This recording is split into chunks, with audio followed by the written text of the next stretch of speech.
Seorang pemulung miskin yang hidup pas-pasan di pinggiran kota Jambi, tiba-tiba mendadak kaya raya setelah menolong seekor anak ular kobra yang hampir mati di hutan angker.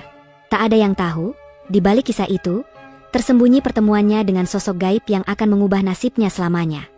Pagi itu di kota Jambi, selalu terdengar suara hiruk-pikuk kendaraan dan aroma debu jalanan yang bercampur dengan bau sampah dari pinggiran pasar. Di tengah keramaian itu, langkah seorang pria parubaya tampak menyusuri jalan dengan karung goni besar di pundaknya. Dialah Tejo, seorang pemulung yang setiap hari berjuang mencari sisa-sisa layak jual dari tumpukan barang buangan orang lain. Wajahnya hitam legam terbakar matahari, bajunya penuh tambalan, namun matanya masih menyimpan sisa semangat untuk hidup.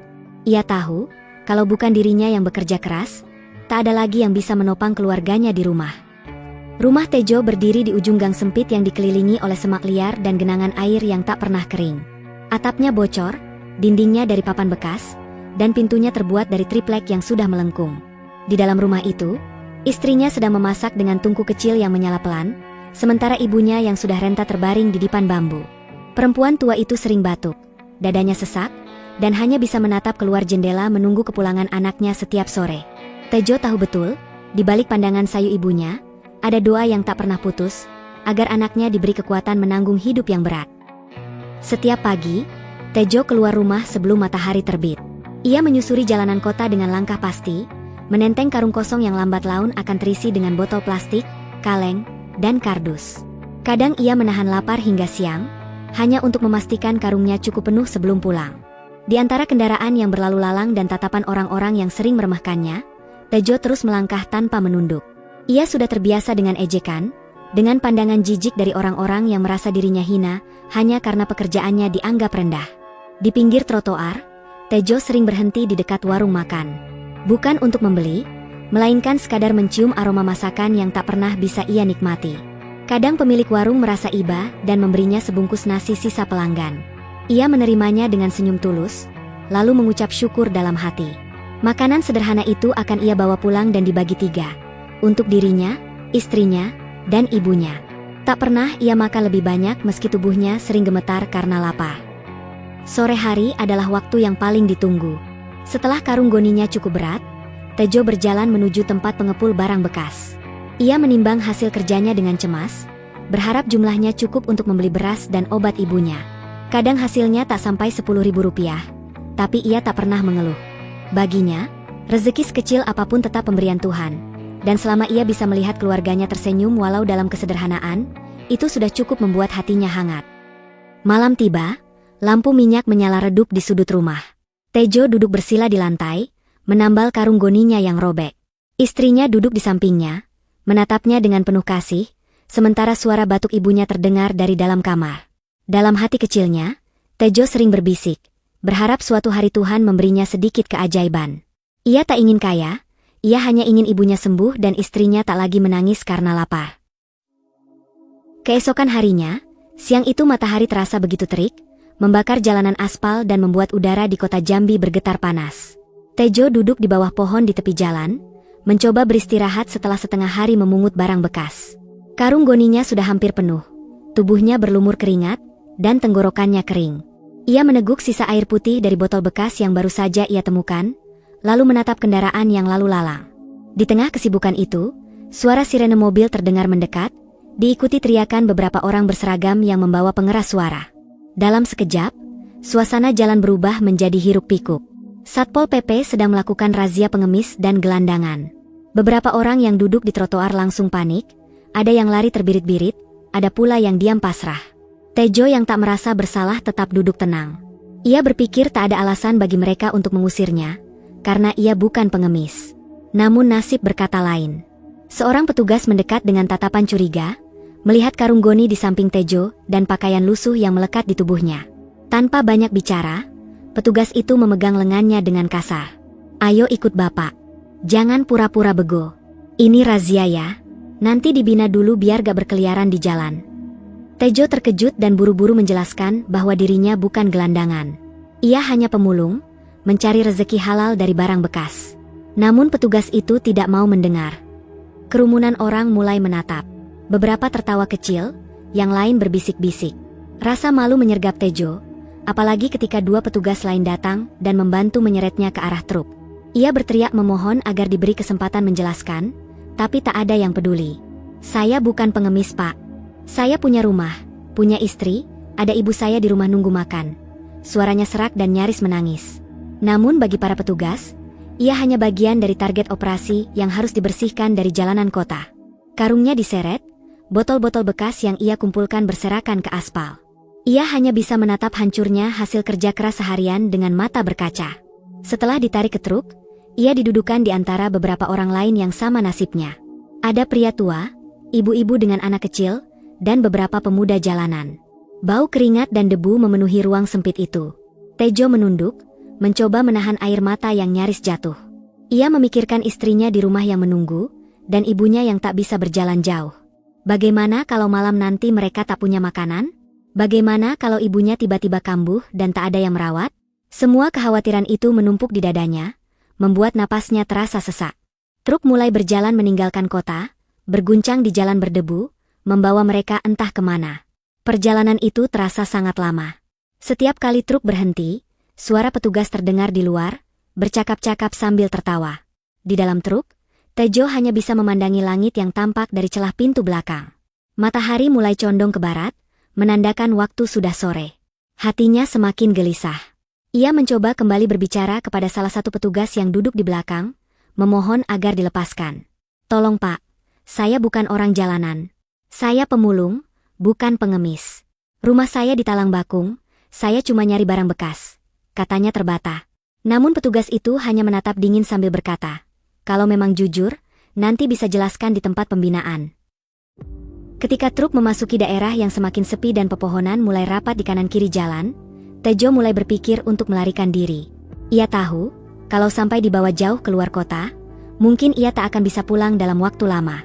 Di pikirannya hanya ada wajah ibunya dan istrinya yang menunggu di rumah reot itu.